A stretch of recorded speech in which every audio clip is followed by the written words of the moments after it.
Good morning students. Today's topic is conservation of mineral resources.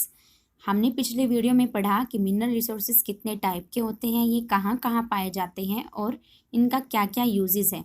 इस video में हम पढ़ेंगे कि मिनरल रिसोर्सेज का हमें कंजर्वेशन क्यों करना चाहिए और बाकी सोर्सेज ऑफ एनर्जी के बारे में भी हम पढ़ेंगे। तो देखिए, minerals are a non renewable resource. Mineral एक नॉन रिन्यूएबल रिसोर्स है। इसको हम बार बार रिन्यू नहीं कर सकते, बार बार हम इसे नहीं बना सकते, बार बार हम इसे यूज़ नहीं कर सकते। Formation and concentration of minerals takes thousand of years. जो फॉर्मेशन है, जो बनने की प्रोसेस है मिनरल्स की, और उनकी कंसनट्रेशन की प्रोसेस है, उसमें बहुत सारे ईयर्स लग जाते हैं, थाउजेंड ऑफ ईयर्स लग जाते हैं। टू कंजर्व आवर मिनरल, हमें अपने मिनरल को कंजर्व करने के लिए we should take the following steps. First है effective and efficient utilization of resources. हमें अपने रिसोर्सेज का बहुत ही इफेक्टिव अच्छे ढंग से और बहुत ही एफिशिएंटली उसको यूज़ करना चाहिए। अवॉइड वेस्टफुल यूज़ और मिसयूज़ ऑफ रिसोर्सेज। हमें वेस्ट नहीं करना चाहिए और मिसयूज़ नहीं करना चाहिए रिसोर्सेज का। Recycle and reuse of resources. Resources को अगर पॉसिबल है तो उसे रिसाइकिल करके उसे रीयूज़ करना चाहिए। Better technique of mining and purification of resources. हमें अपने रिसोर्सेज को प्योरीफाई करने के लिए और माइन करने के लिए अच्छी टेक्नोलॉजी का यूज़ करना चाहिए, ताकि हमारे रिसोर्सेज का जो वेस्ट हो वो कम से कम हो। तो ये हमारा मिनरल रिसोर्सेज यहाँ पे कंप्लीट हो गया है। मिनरल रिसोर्सेज अब हमने कंप्लीट कर लिया है। मिनरल रिसोर्सेज कितने टाइप के होते हैं, क्या यूज़ है, कैसे इनको कंजर्व करना चाहिए, ये सब हमने कर लिया है। अब जो हमारा नेक्स्ट टॉपिक है वो है सोर्सेज ऑफ एनर्जी। एनर्जी के क्या क्या सोर्सेज हैं। हम अब एनर्जी के बारे में पढ़ेंगे, कौन से conventional source, non conventional source, अलग अलग टाइप के सोर्स, इन सब के बारे में अब हम आगे पढ़ेंगे। तो देखिए, सोर्सेज ऑफ एनर्जी में क्या होता है। Coal, petroleum and natural gas come in the category of energy resource or power mineral as they can be used to produce electricity। देखिए, जो कोयल, पेट्रोलियम, नेचुरल गैस है वो एनर्जी रिसोर्स की category में आते हैं। आपको पता ही है, कोयल से भी जलाकर हम एनर्जी लेते हैं, पेट्रोलियम से हमारे व्हीकल चलते हैं, नेचुरल गैस हमारे एलपीजी सिलेंडरों में यूज़ होती है, सीएनजी से भी आजकल व्हीकल चल रही हैं। ये सभी हमारे एनर्जी के रिसोर्सेज हैं और इनको हम पावर मिनरल भी बोलते हैं, क्योंकि ये पावर जनरेट करने के लिए यूज़ होते हैं। As they can be used to produce electricity, क्योंकि इलेक्ट्रिसिटी प्रोड्यूस करने के लिए हम यूज़ करते हैं। अब देखिए, energy resources can be classified into. Energy resources को हम दो तरीके से क्लासीफाई कर सकते हैं, कन्वेंशनल सोर्सेज ऑफ एनर्जी और non conventional sources of energy.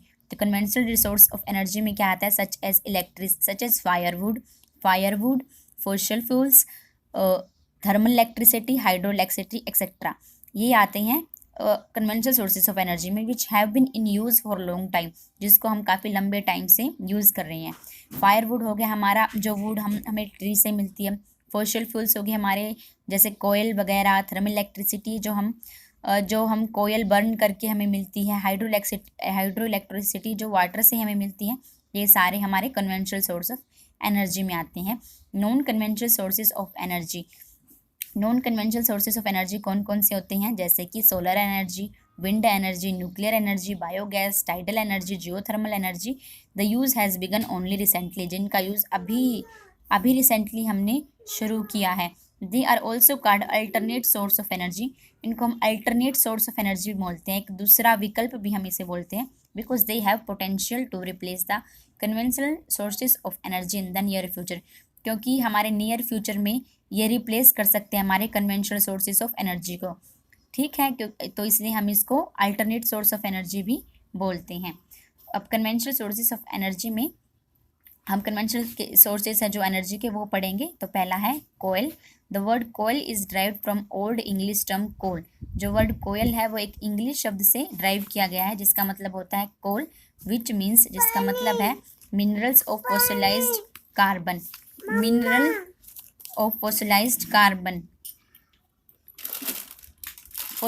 Fossilised carbon, उसका मतलब होता है the coal is a fossil fuel. Coal एक हमारा फॉसिल फ्यूल है जो फॉसिल से बना है।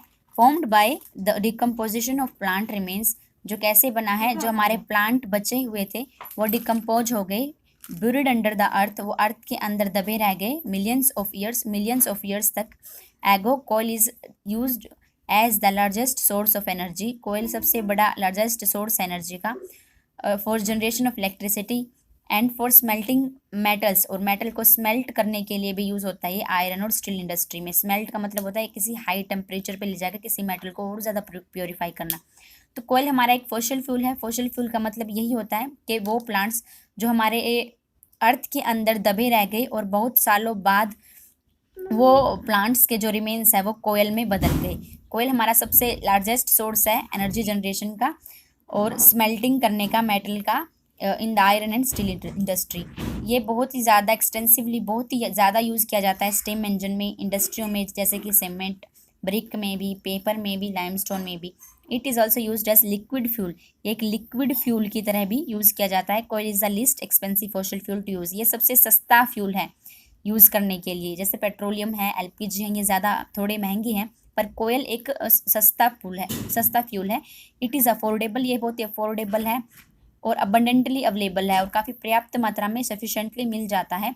हाउएवर कोयल इज़ नॉट इन्वायरमेंट फ्रेंडली, लेकिन इसकी एक डिसएडवांटेज है कि इन्वायरमेंट फ्रेंडली नहीं है ये, इसकी वजह से हमारे इन्वायरमेंट के लिए काफ़ी डैमेजिंग है। It produce ट्रेमेंडस amount of carbon emission, ये बहुत ज़्यादा अमाउंट में कार्बन का एमिशन करता है, जिसकी वजह से क्या हो जाता है, विच पोल्यूट्स द इन्वायरमेंट, जो इन्वायरमेंट को पोल्यूट करता है और जिसकी वजह से क्लाइमेट चेंज और ग्लोबल वार्मिंग जैसी इशू आ जाते हैं। Moreover underground mining is very hazardous, और अगर हम अंडरग्राउंड माइनिंग करते हैं तो वो भी बहुत ज़्यादा हानिकारक होती है, बहुत ही हार्मफुल रहती है। द 4 वेराइटीज़ ऑफ कोयल, कोयल की जो 4 वेराइटीज़ हैं वो है peat, lignite, bituminous and anthracite. कोयल is extracted by shaft mining if it is underground, अगर वो अंडरग्राउंड है तो हम उसको शाफ्ट माइनिंग से उसे एक्सट्रैक्ट करते हैं, और ओपन पिट माइनिंग से एक्सट्रैक्ट करते हैं if it is eight ground level, अगर वो ग्राउंड लेवल पे ही है तो। चाइना सबसे ज़्यादा टॉप प्रोड्यूसर है कोयल का in the world, and coal is also produced, coal कहाँ पे भी मिलता है, in large quantity in USA, Canada, UK, Russia, Ukraine, Australia, South Africa and India.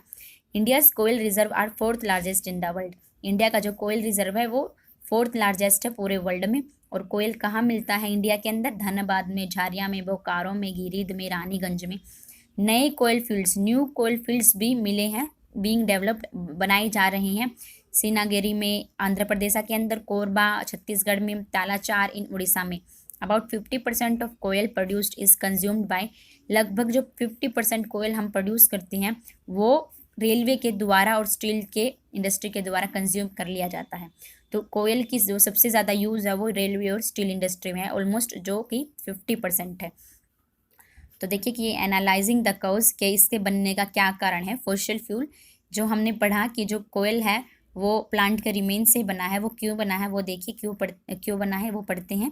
Fossil fuels are formed when the remains of sea plants and animals which died millions of year ago remain buried under layers of sand, mud और silt. जो fossil fuels हैं वो जब बने हैं तब जब जो सी के अंदर प्लांट्स थे या फिर जो एनिमल्स थे वो बहुत मिलियन ऑफ ईयर्स पहले मर गए, मर के वो कहाँ पे दब गई, किसकी लेयर्स के अंदर, सैंड या मड या सिल्ट की लेयर के अंदर।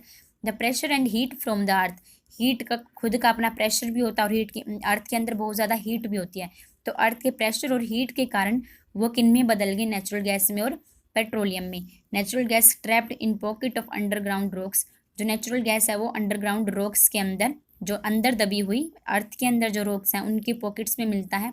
कई बार अर्थ की सरफेस के बहुत नीचे भी पाया जाता है, and sometimes seeps up to the earth surface, sorry कई बार जो है वो पूरी ऊपर तक भी आ जाता है अर्थ की सरफेस तक, और एयर में भी वो डिसिपेट कर जाता है, एयर में भी वो उड़ जाता है। It is mostly found next to the petroleum, ये ज़्यादातर जो ये वो है नेचुरल गैस है वो ज़्यादातर पेट्रोलियम के ऊपर पाई जाती है अर्थ क्रस्ट पे। Since fossil fuels take millions of years to form, क्योंकि फॉसिल फ्यूल को बनने में बहुत सारे साल लगे हैं, तो वो क्या है, नॉन रिन्यूएबल रिसोर्सेज है, क्योंकि उनको रिन्यू करना बहुत ही मुश्किल है। तो देखिए ये अब हम पेट्रोलियम पढ़ेंगे। ये पेट्रोलियम की प्रोसेस बताइए कि how petroleum natural gas are formed. अब पेट्रोलियम को पढ़ेंगे। Petroleum is a fossil fuel and is a non renewable source of energy. जो पेट्रोलियम है वो भी एक फॉसिल फ्यूल है, नॉन रिन्यूएबल सोर्स है एनर्जी का। वर्ड पेट्रोलियम है वो कहाँ से ड्राइव हुआ है, the word petroleum is derive from the Latin words, Latin word से ही मिला है। पेट्रा का मीनिंग होता है रॉक, ओलियम का मीनिंग होता है oil. Petroleum in its natural form is called crude oil.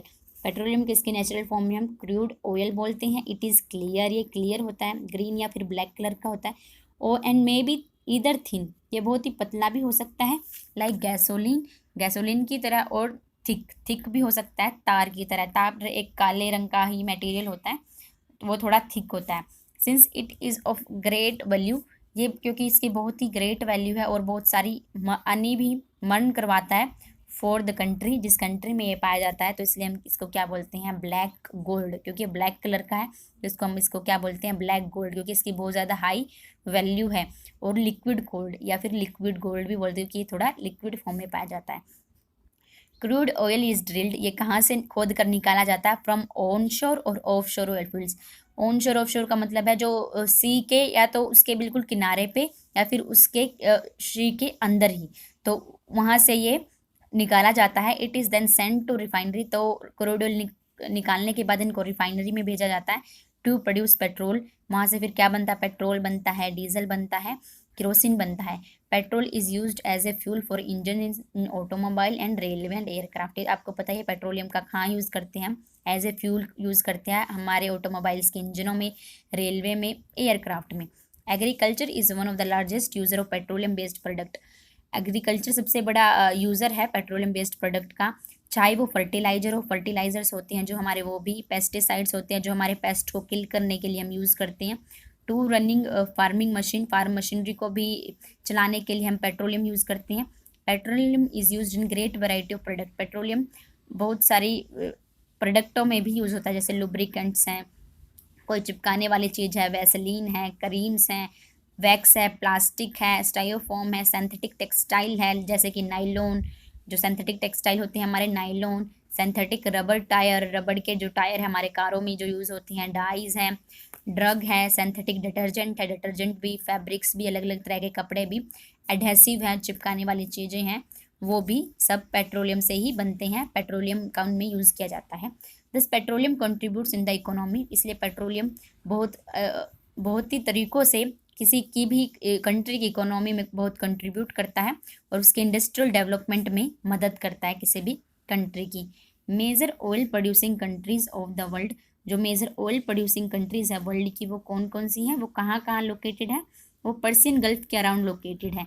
जो मिडल ईस्ट है वर्ल्ड के मैप में, वो वहाँ पे लोकेटेड है, जैसे कि सऊदी अरेबिया, ये जितनी भी ज़्यादातर अरब की कंट्रीज़ है, Saudi Arabia, Kuwait, Iraq, Iran, United Arab Emirates, Bahrain, कतार, और जो अदर ऑयल प्रोड्यूसिंग कंट्रीज़ है वो हैं जैसे USA, China, Russia, Nigeria, Libya, Venezuela, Algeria, Indonesia and India.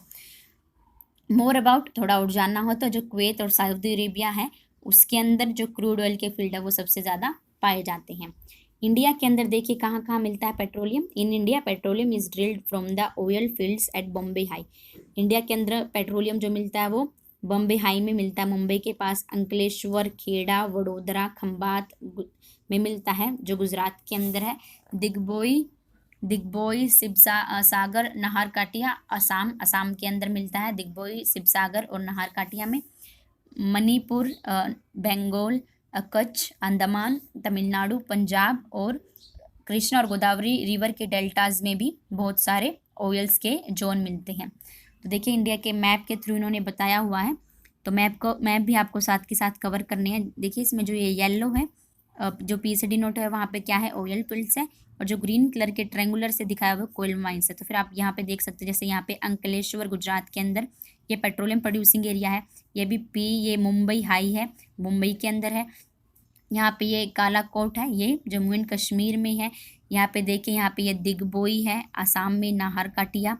तो ये सारे पेट्रोलियम प्रोड्यूसिंग स्टेट्स है। ये गोदावरी वैली है, और ट्रायंगुलर में है जो वो कोयल माइंस है, जैसे ये नई वैली है तमिलनाडु के अंदर, ये तालाचार है उड़ीसा के अंदर, झारिया, बोकारो, गिरिध है ये झारखंड के अंदर, रानीगंज है ये वेस्ट बंगाल के अंदर। तो ये सारे हमारे ऑयल प्रोड्यूसिंग और पेट्रोलियम प्रोड्यूसिंग स्टेट्स का मैप में दिखा रखा है। देखिए यहाँ पे इसका टाइटल दिया हुआ है इंडिया के पावर रिसोर्सेज। तो ये हमने पढ़ लिया यहाँ तक। नेचुरल गैस और बाकी के रिसोर्सेज को हम अगले वीडियो में पढ़ेंगे, तब तक आप इनको पढ़ते रहें साथ के साथ। Thank you.